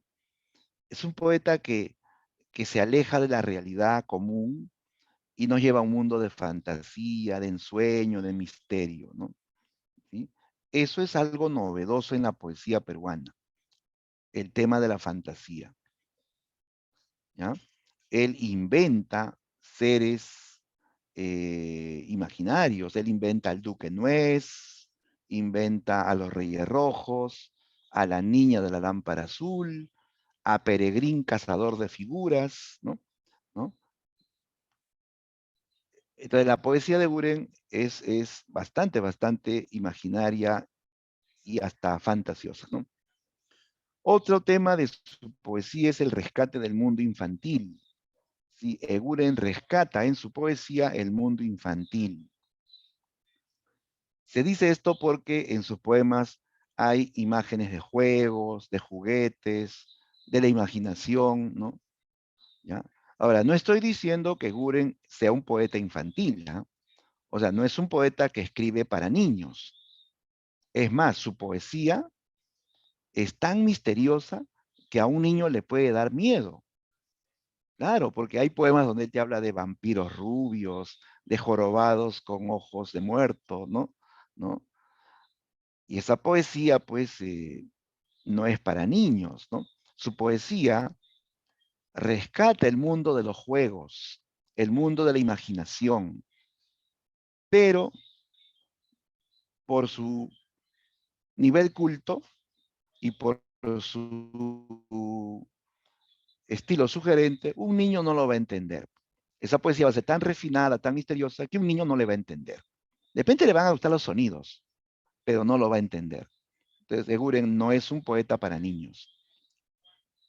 Lo que se debe decir es que él en su poesía rescata el mundo infantil. Solamente hace un rescate de ese mundo de la imaginación, de los juegos que corresponden al mundo de los niños, ¿no? Otra característica de la poesía de Guren es la presencia de elementos exóticos. Elementos exóticos. ¿Ya? Tú sabes que exótico se refiere a la cultura lejana, a las culturas lejanas y antiguas. Eguren en sus poemas cita personajes o escenas de culturas muy lejanas, sobre todo la cultura nórdica. La cultura nórdica. ¿Ya? Menciona personajes de la mitología nórdica, que no es tan común, ¿eh? ¿No? Porque todos sabemos de mitología griega, romana, ¿no? Pero mitología nórdica no es tan común, ¿sí o no? Eguren menciona en sus poemas a Thor, la espada de Argantir, a las valquirias, ¿no? Que son personajes, pues, de la mitología nórdica, ¿no? También evoca personajes del mundo medieval, caballeros andantes, castillos, duques, ¿no? Del mundo medieval. ¿Ya? Entonces, Eguren va a tener una temática exótica también. Bien, la poesía de Eguren es completamente diferente al modernismo. Él fue contemporáneo con Chocano. Es más, fueron amigos con Chocano, pero él decidió no ser modernista, sino simbolista. El modernista es descriptivo, todo lo dice, todo lo nombra. En cambio, el simbolista todo lo sugiere, lo insinúa, pero sin nombrarlo, ¿ya? Es distinto, ¿no? El modernista escribe poesía declamatoria para recitar en público, en grandes auditorios. Al simbolista no le interesan los auditorios, no le interesa el público. Él escribe para espíritus elevados, escribe para espíritus selectos, ¿no? Que les gusta, ¿no? El arte puro, ¿no? Y Eguren fue un artista puro. Fue pintor, fue músico, fue poeta, ¿no? O sea, dedicado de lleno al arte, ¿no? Bien, por acá un comentario importante de el amauta José Carlos Mariátegui sobre Eguren.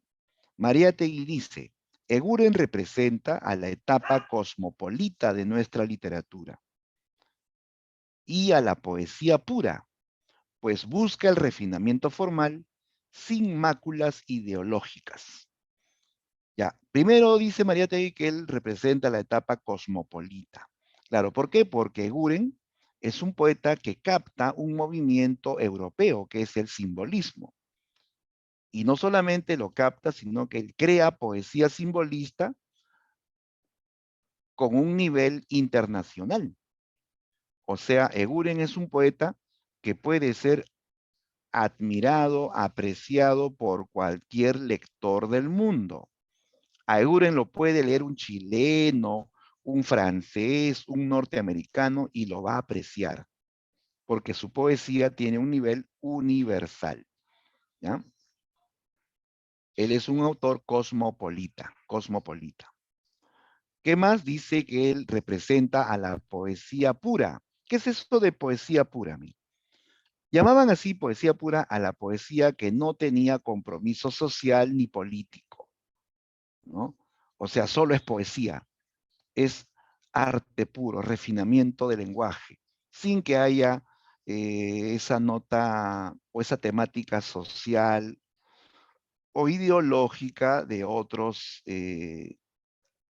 autores, ¿no? O Seguren no te habla de la realidad, que la pobreza, que la injusticia, que los vicios de la sociedad, no, él se aleja de esa realidad y nos lleva a un mundo pues, de refinamiento, un mundo de fantasía también en la poesía. O sea, no hay compromiso social ni político, ¿ya? Lo que hay es calidad estética, ¿correcto? Todo lo contrario de la poesía de Vallejo. Vallejo más bien es un poeta comprometido, un poeta social, un poeta que usa un lenguaje más digamos, coloquial, pero con una temática así social comprometida, ¿no? Eguren se aleja del compromiso social, busca el refinamiento del lenguaje, ¿no? Ahora, de él tenemos que recordar una obra clave, chicos. La obra más importante de Eguren se titula Simbólicas. Simbólicas. Este es el libro que inició la tradición poética contemporánea en el Perú. O sea, supera al modernismo e inicia la poesía contemporánea en el Perú. Esa es la importancia de este libro. Supera al modernismo e inicia la poesía contemporánea en el Perú. Eso de poesía contemporánea implica una poesía más compleja, eh, más connotativa, que requiere más interpretación, ¿ya? Esa es la diferencia. La poesía de Eguren requiere más interpretación. En cambio, la poesía modernista, todo lo dice. No hay nada oculto, no hay nada que interpretar. Todo está dicho, ¿no? Eguren inicia esa nueva etapa, ¿ya? Inicia esa nueva etapa. La poesía contemporánea.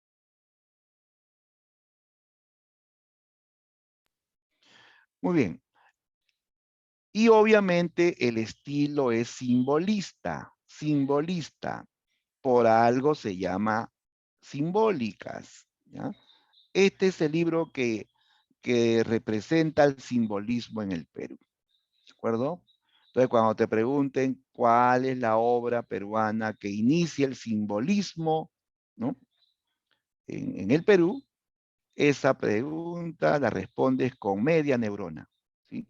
El libro Simbólicas. El título lo dice, ¿no? Ahora, dentro de este libro vas a encontrar célebres poemas como Los Reyes Rojos, El Duque, Los Robles, entre otros. ¿Ya? Aparte de este libro, hay otro importante texto de Eguren que se llama La Canción de las Figuras. ¿Ya? La Canción de las Figuras es otro libro de poesía, ¿ya? También de estilo simbolista, pero ya sería el segundo libro simbolista de Eguren. Y en este libro aparece su poema más conocido y uno de los poemas más bonitos de la poesía peruana, el poema La Niña de la Lámpara Azul. ¿Ya? La Niña de la Lámpara Azul.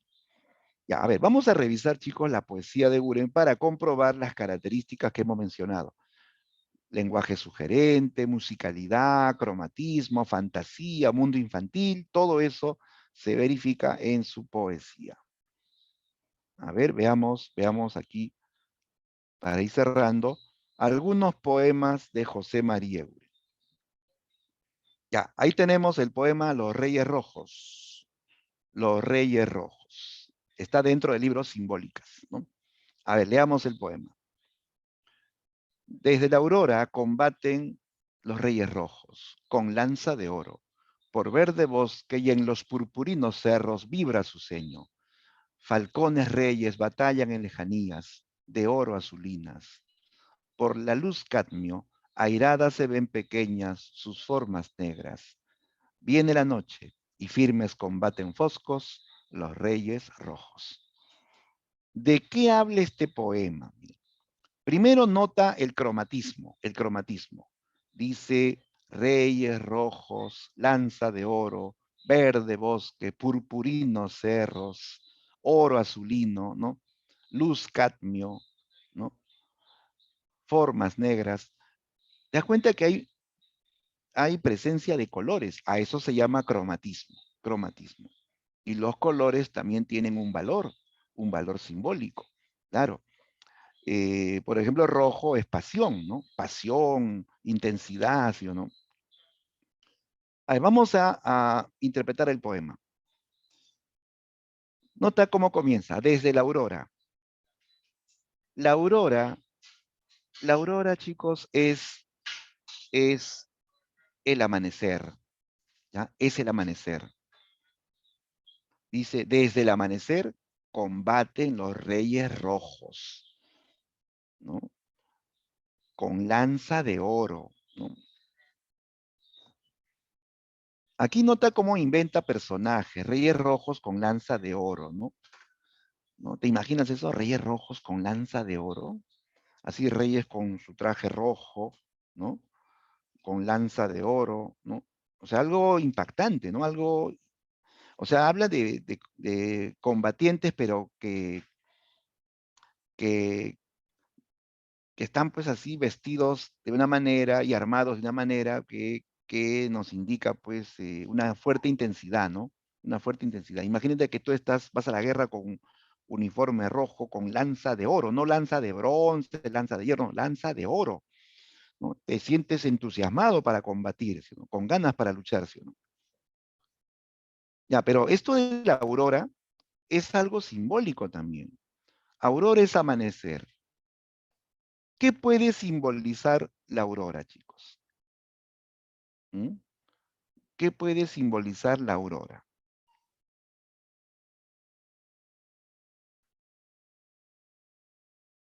Como la aurora es el amanecer, o sea, es como el comienzo del día, es el comienzo del día literalmente, pero puede significar el inicio de algo, ¿sí o no?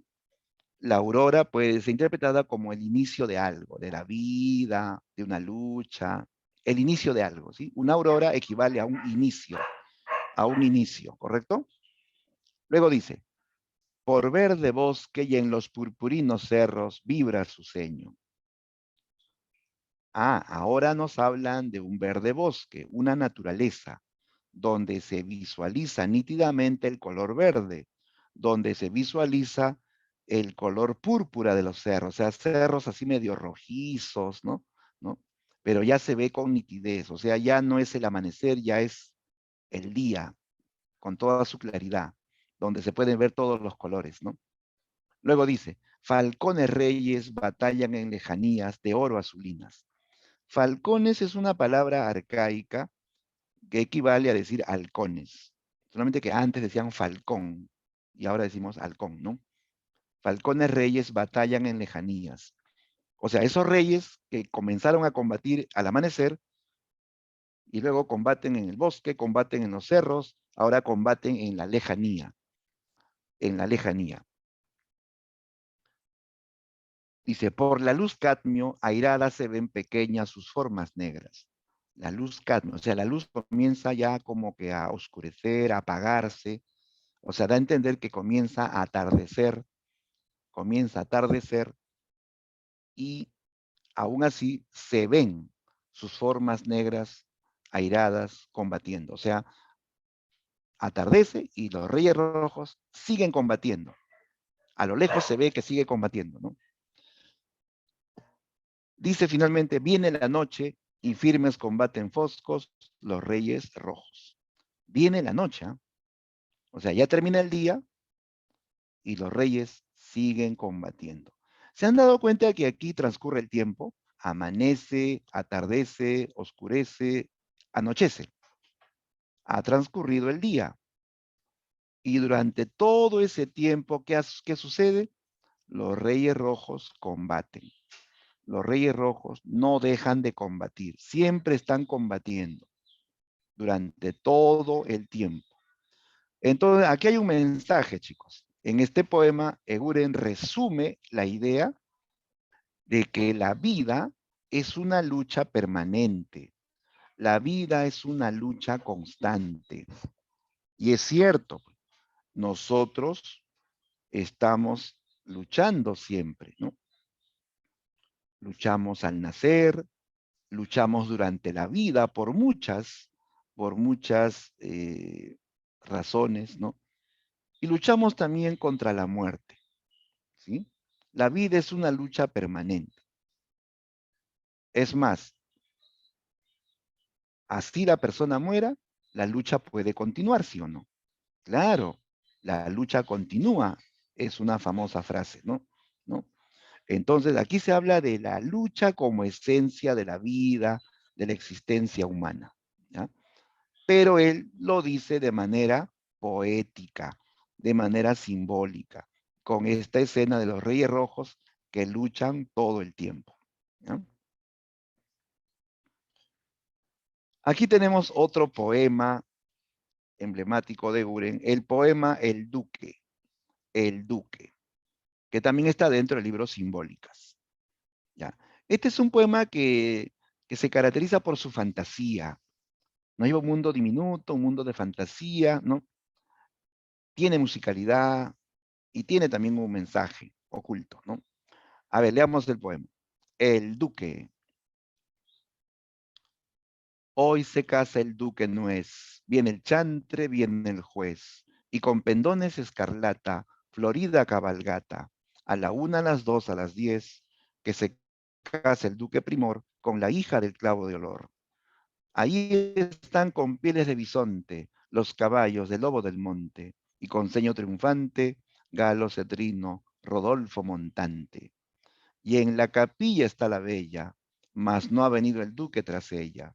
Los magnates postradores, aduladores, al suelo el penacho inclinan.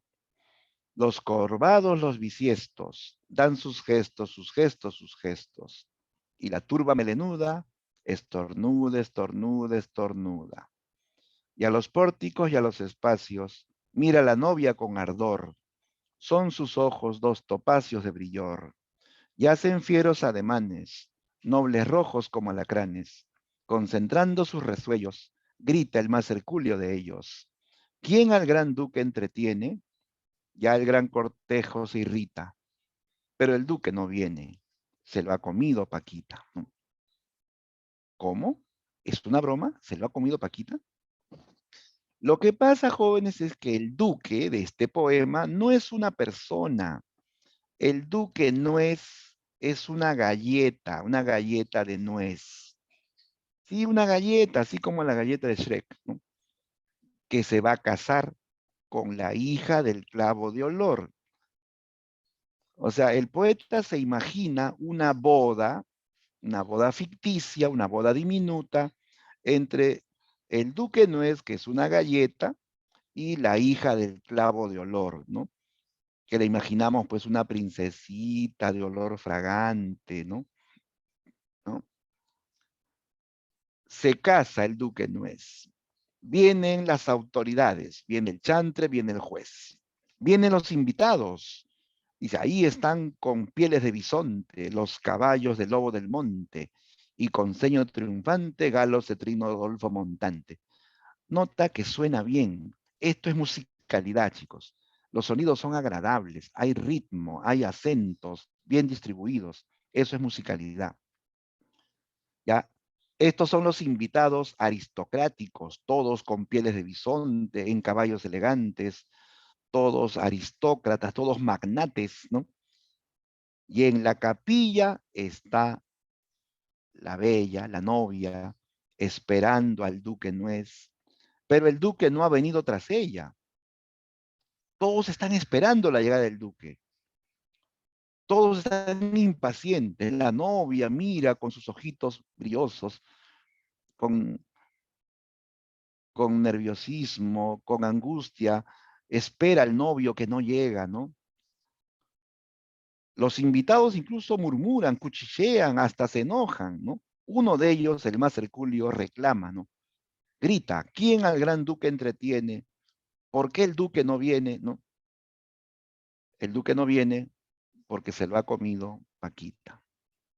Sí, esto que suena cómico al final es simbólico, chicos. Paquita se come al duque nuez y se acaba el plan de la boda. La novia queda plantada en el altar. La novia nunca llegó a casarse con el duque nuez. ¿Por qué Paquita se comió al novio? Se comió al duque nuez. Ya, aquí hay un mensaje, chicos. Hay un mensaje, ¿no? Si bien es cierto, aquí el tema es una boda imaginaria, es una boda imaginaria, pero no tiene que esta boda no se llega a realizar, ¿no? ¿No? Eh, Como pasa a veces en la vida real. Hay muchas chicas que están con la ilusión de casarse, ¿no? ¿Sí? Tienen ya todo planeado, el novio, la fiesta, todo planeado, pero a veces pasan cosas, ¿sí o no? Que, que traen por los suelos el plan de la boda, ¿sí o no? O sea, al final a veces no se casan, ¿sí o no? A veces sucede eso. Y justamente Paquita simboliza todas las posibilidades que se pueden dar para que no se cumpla este plan de la boda. Por ejemplo, ¿qué puede simbolizar Paquita, chicos? ¿Qué puede acabar con el plan de una boda? Comentarios. Porque esto es pues para justamente interpretar, chicos, ¿no? ¿Qué puede simbolizar Paquita?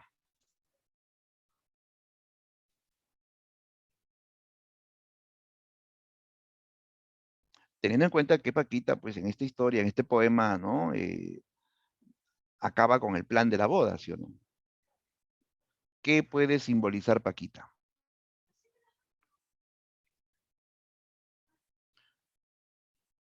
A ver, ¿alguien tiene una idea? ¿Qué puede simbolizar Paquita?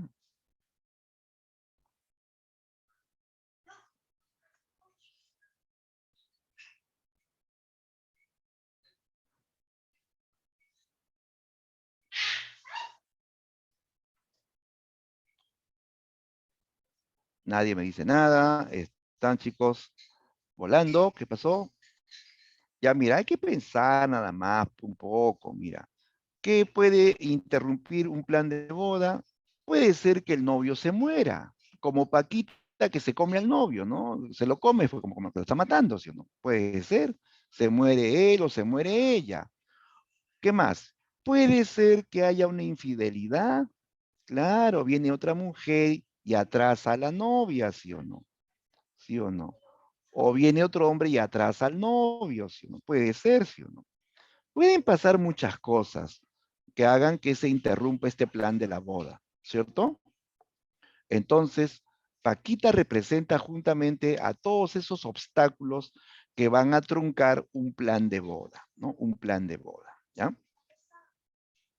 Y para muchos es la muerte, porque sobre todo aquí Paquita se come al duque Nuez y es como que lo estuviese matando, ¿no? ¿Ya? Entonces el poeta no lo dice, el poeta lo sugiere y uno tiene pues que interpretar, tiene que deducir, ¿no? Ujú. Muy bien. A ver, y terminamos, chicos, con este último poema, La niña de la lámpara azul. ¿Ya? Este es el poema más difundido de Uren, ¿ya? El más conocido y uno de los poemas más bonitos de la poesía peruana. Ya, a ver, para terminar vamos a pedirle a, a ver, a Diana Misari, que nos ayude con este poema, La niña de la lámpara azul. Diana Misari. A ver, ¿estás atenta, Diana? Súper mejor. Claro, ahí está. Hola, Diana, muy bien. A ver, léenos, por favor, el poema La niña de la lámpara azul.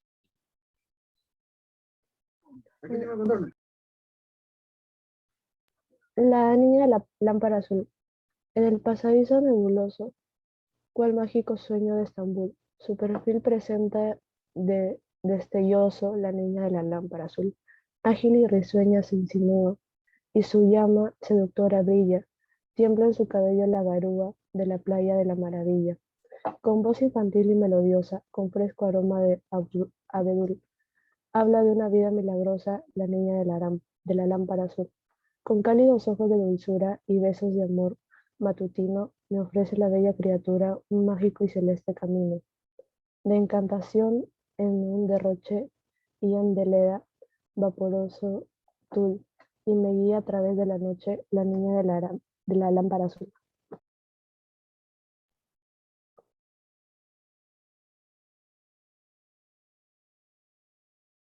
Su micro, profesor. Ah, ya, ahora sí. Gracias, gracias, Diana. Muy bien leído. Gracias por tu lectura.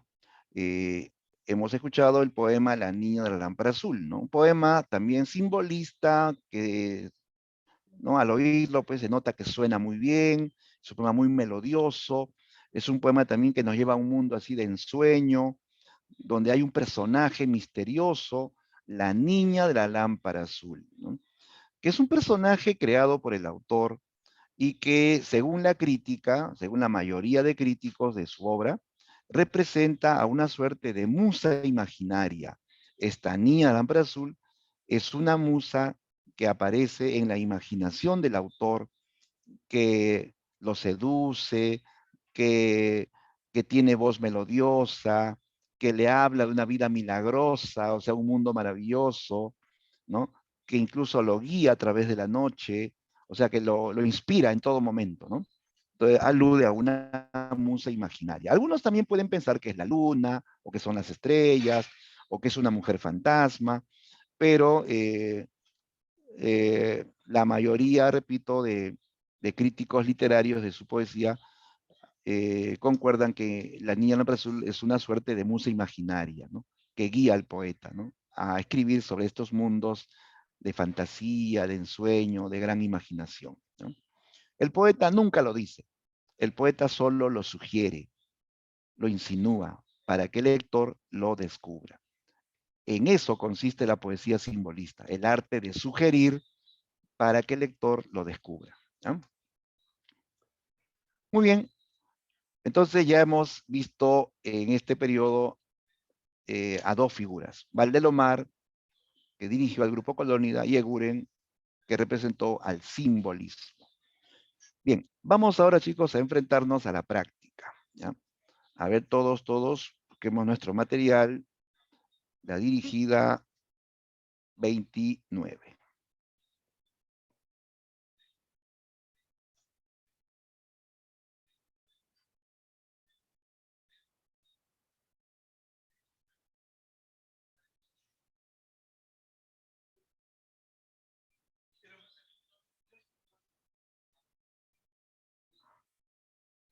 Ya, aquí está, ya lo encontré.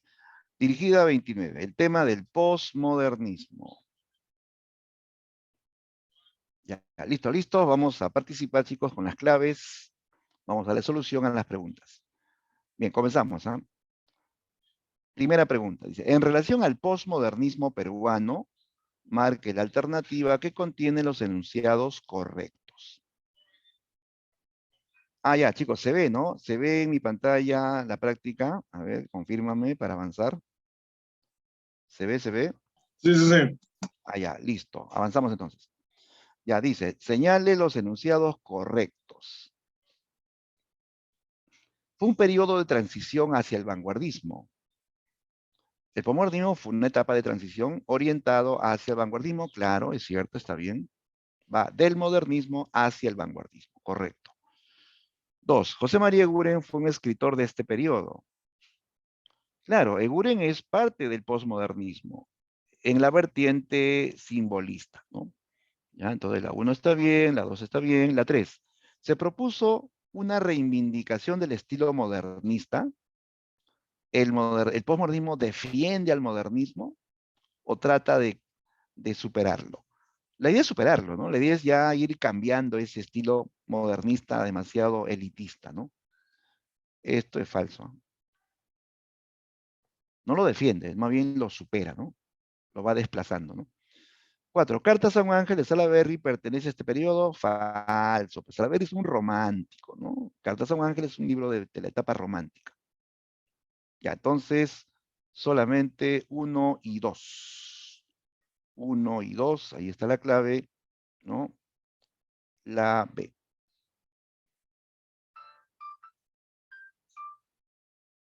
Ya, marcamos la B.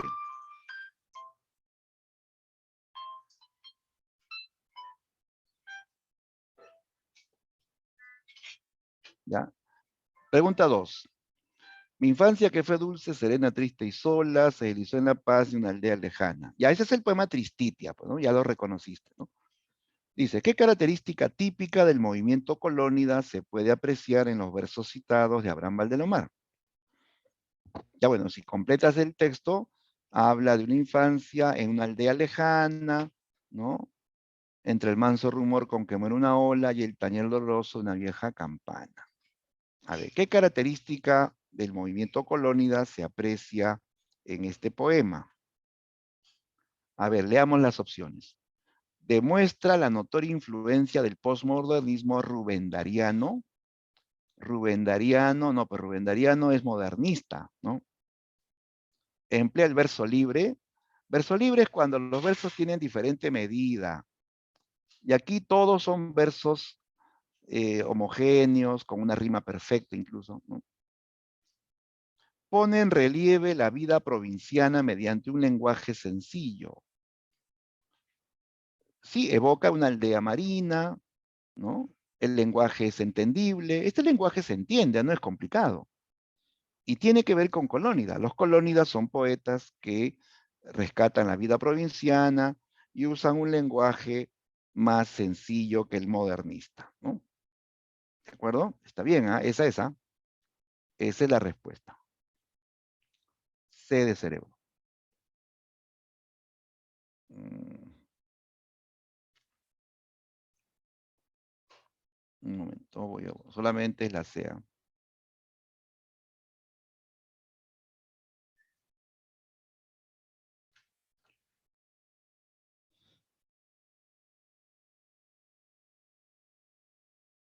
Y no está para borrar, acá está. Ya. Entonces, solo la C.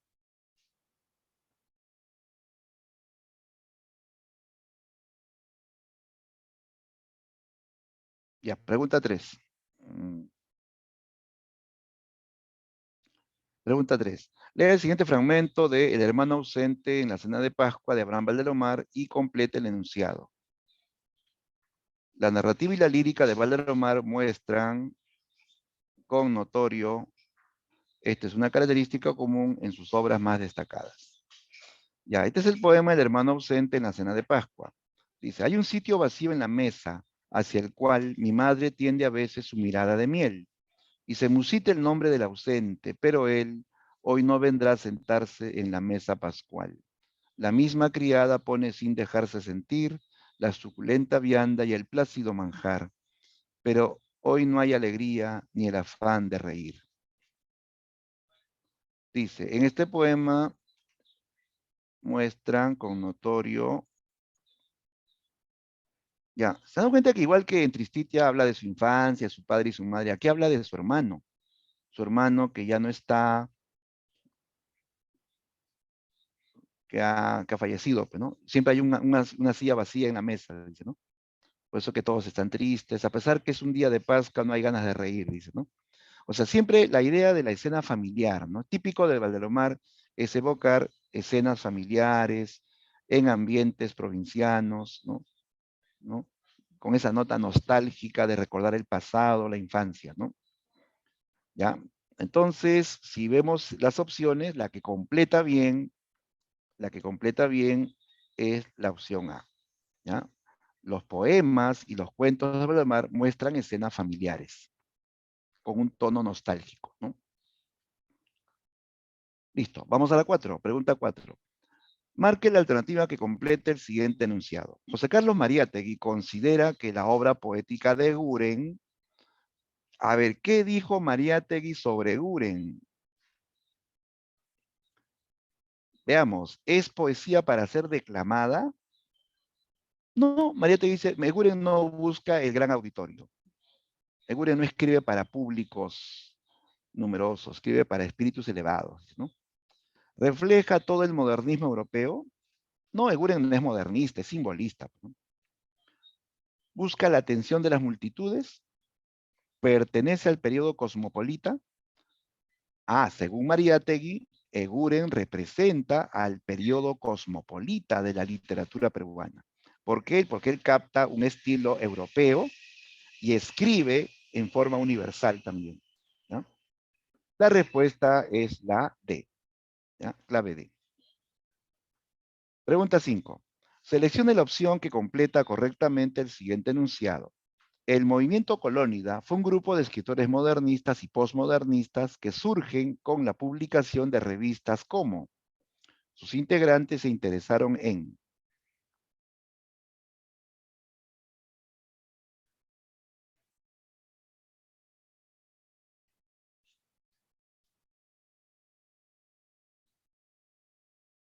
allá. Aquí dice que surge, ¿no? Con la publicación de revistas como. Claro, antes de que surja la revista Colónida, antes, ¿no? Primero existió la revista Cultura. Ahí fue donde comenzaron a escribir los autores de este grupo. Y después ya viene la revista Colónida, que sería la más importante, ¿no? Además, este grupo se interesó por la vida de la provincia, ¿sí o no? Ese es el tema clave, la vida provinciana, ¿no? Entonces la clave correcta es la A. Pregunta 6. Marque la opción que completa correctamente.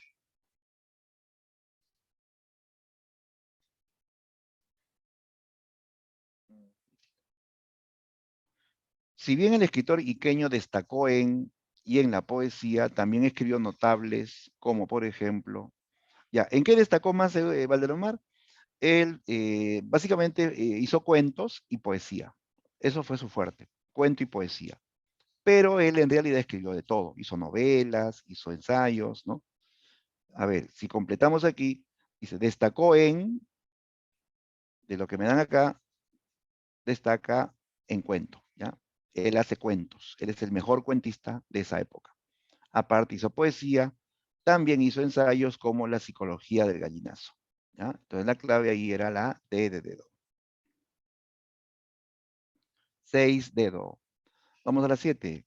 Selecciona el enunciado que corresponde a una de las características de la obra de Abraham Valdelomar, en el siguiente fragmento de El hermano ausente en la cena de Pascua. Ya, este poema ya lo hemos visto, ¿ah? El poema que habla del hermano que ya no está presente en la cena de Pascua, ¿no? Hay una reunión, una cena, suculenta vianda, pero no hay ganas de reír, hay tristeza, ¿no? Mi madre dice, ve el lugar del ausente y se pone a llorar, ¿no? Claro, mamá ve el asiento vacío del hijo, que ya murió, y se pone a llorar, ¿no? Se acuerda de él, pues, ¿no? Bien, entonces, a ver, ¿qué característica de la obra de Valdemar está presente en este poema? Dolor de las familias humildes de Lima.